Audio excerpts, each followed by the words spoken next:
the news was bad. America had been at war just 79 days. A U-boat had fired on California, and the president struggled to improve arms production. This is a voice speaking from America. The Voice of America was born. Nicht einmal der größte Optimist unter den Nazis. Broadcasting in German to an occupied Europe, it reported the bad news and was later believed when it told of Allied invasions and victories, even though the Nazis made listening to shortwave punishable by death.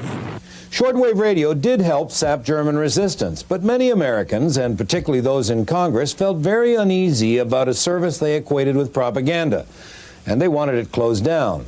But peace didn't follow war, as everyone had expected. The Iron Curtain fell on information and people, and the service had a new job, keeping a democratic voice alive in the communist world. Tranquility Base here. The Eagle has landed. It had the world's largest audience ever when it reported in 46 languages, man landing on the moon. It earned trust when it reported on Watergate and the anti-Vietnam protests. In 1968, Czechs battled Soviet tanks in the streets. When Soviet troops forced a Czech dissident broadcaster to sign off, he told his audience, listen to the VOA. Czech broadcasting was never trusted again. They were lying, and if we wanted to get some information, we had to listen to Radio Free Europe on the Voice of America. When the wall eventually came down, new leaders Czechoslovakia's Havel and Poland's Wałęsa were quick to give the VOA enormous credit for their peaceful revolutions. The testimonials were truly touching as to how much people were motivated by what they heard over international radio. That was 1992. That was NBC News, nightly news, marking 50 years from the founding of Voice of America during World War II. Listen to the VOA. If you wanted to get information, you had to listen to the Voice of America. And the gentleman you saw there at the end of that news clip, that was the guy who was the head of Voice of America at the time under the first President Bush. His name is Chase Untermeyer, which is a great Washington name. But Chase Untermeyer's successor as head of Voice of America is Amanda Bennett, who until this week held that same job. She was head of VOA under the Trump administration. Amanda Bennett's a big deal. She is a two-time Pulitzer Prize-winning journalist. She was editor of the Philadelphia Inquirer and the Lexington Herald-Leader in Kentucky. She was also an editor at the Oregonian in Portland. Did I mention the two Pulitzer Prizes? This is who's been running the Voice of America for the past few years. But as of this week, she is gone. She resigned suddenly, along with her deputy, and without much of an explanation at the beginning of this week. And if that wasn't interesting enough, within 48 hours, all the network heads were fired within the agency that runs Voice of America. Voice of America is just one network that runs alongside all the other international broadcasting entities in the U.S. government. They're all ultimately derived from that original mission set in World War II. It's Voice of America, but it's also Radio Free Europe, Radio Liberty, Radio Free Asia. There's a Cuban broadcasting service, the Middle East Broadcasting Network. They're all run by the U.S. government.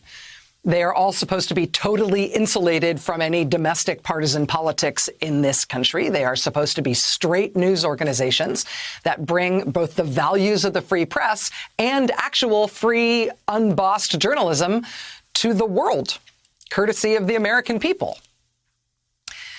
But this week, it has all gone haywire. The VOA chief, Amanda Bennett, and her deputy resign suddenly and without notice. Then 2 nights after that, in what's being headlined as a Wednesday night massacre, the heads of all those other networks all get fired all at once as well. Radio Free Europe, Radio Liberty, Radio Free Asia, the Cuban Broadcasting Service, the Middle East Broadcasting Network, fired. No reason given for any of those network heads being fired. They were all just wiped out. So what's going on here? A couple of months ago, the president started denouncing the Voice of America as, in his words, disgusting.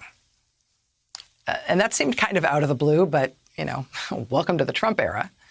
But then the White House also published like a blog post, a newsletter item. It's hard to tell exactly what this is, but they published this thing denouncing the Voice of America.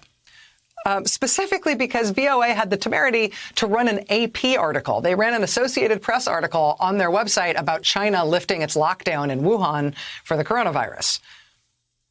All sorts of news organizations run Associated Press news stories. And in fact, the Wuhan region did lift its lockdown, and that story was true. So why has the White House and the president been bending over backwards to gin up some kind of bottled outrage about this? Well, you may remember this guy. Steve Bannon was the head of the right-wing blog Breitbart, and then he leaped from there to be CEO of the Trump campaign. Then he was a senior advisor at the White House, and then, God, who even remembers what happened to him there and why he had to go? But before all of that, Steve Bannon's previous career was that he was a ham-handed, super over-the-top right-wing filmmaker. His films included one that tried to make Sarah Palin into an object of national veneration. There was also this really weird one where Bannon tried to make the case that the old guy from Duck Dynasty was maybe like a prophet, like kind of a new Jesus or something. It was, see what I mean? It's hard to figure out. It has been a weird ride for old Steve Bannon. But along the way, Mr. Bannon has picked up acolytes, including, apparently, this man, Michael Pack, who has also made a career out of making right-wing movies. He describes Steve Bannon as his mentor. And this is the guy who Trump nominated, the guy who says Steve Bannon is his mentor, who spent his own career making weird right-wing movies of his own about things like the tyranny of the gays on college campuses and how white male Christians are the only people who are really discriminated against anymore. President Trump has nominated that guy, the Bannon Acolyte guy who makes the anti-gay documentaries about the oppression of Christians. President Trump has nominated him, Michael Pack, to take over the agency that oversees Voice of America, Radio Free Europe, Middle East Broadcasting Network, and all the rest. Now, it is widely perceived in Washington that the president started attacking Voice of America and calling them disgusting and denouncing them literally as communists. Not because of anything particularly interesting or outre that VOA had done. They've kind of just been doing the things they always do. It's widely believed in Washington that the president started mounting that criticism of Voice of America because he wanted to goose momentum to get that guy's nomination through, to get his guy installed as the head of the agency that oversees all of these broadcast networks. Among other things, I should tell you, the White House criticism of Voice of America led the CDC, the Centers for Disease Control of all places, to formally blacklist Voice of America reporters so they could no longer get interviews with CDC officials. I mean, think about that. Right? The president and the White House start denouncing Voice of America because they want to get this guy in there. They want to create some controversy and get their new guy in there. The denunciations of Voice of America end up resonating at Centers for Disease Control. I mean, the fact that the CDC has time to play these kind of reindeer games in the middle of a freaking pandemic that has killed nearly 120,000 Americans already kind of tells you what the CDC has been reduced to in this administration, right? At a time when it's supposed to be the premier public health agency, not only in the country, but in the world, it's instead spending its time blacklisting Voice of America reporters so they can't get CDC official interviews anymore because the White House says they're communists. That's the CDC doing that. Seriously. It's just incredible. But the White House criticism, the president's criticism, all this effort to goose interest in this agency, to boost the momentum for this Bannon acolyte who the president wanted to take over all these networks, it worked. Senate Republicans dutifully obliged. And even though Michael Pack's nomination had been languishing for a very long time, he was confirmed a couple of weeks ago. And so now he's in there, and immediately upon arriving, he's just fired everyone there. He's fired the heads of all of those networks. He's also just fired all the boards of directors that advised all those networks. So the way these things work, the structure has changed a little bit over the years in terms of where all these agencies are headquartered and how exactly who reports to who. But basically, they're advised, these networks are advised by senior and bipartisan people who are experienced in journalism and diplomacy. That has been true from the very beginning. He's just fired all of those people in all of those advisory roles for all of the networks, and he has replaced them with a hand-picked bunch of winners. For example, an anti-transgender activist who writes for a right-wing blog Also an anti-gay activist lawyer.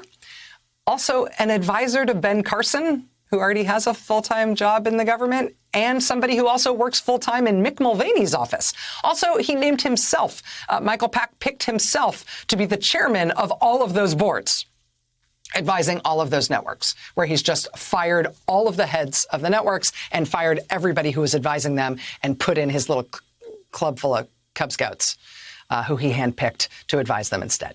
None of the people who he has picked to be on these boards advising these networks have any journalism experience whatsoever, or any State Department experience, any diplomacy experience, anything like that. So the Trump administration hollowing out, destroying, attacking an institution of government, I know it's a day that ends in Y. But think about what agency, what part of government this is. Think about the potential implications here. If you have ever wondered what the Trump presidency might be like, if, in addition to the traditional powers of the federal government, the president also commandeered control of a media empire for his own purposes. Empire with a budget in the hundreds of millions of dollars, with hundreds of staff, with a huge reach that not only spans the globe, it also, of course, now broadcasts into the United States.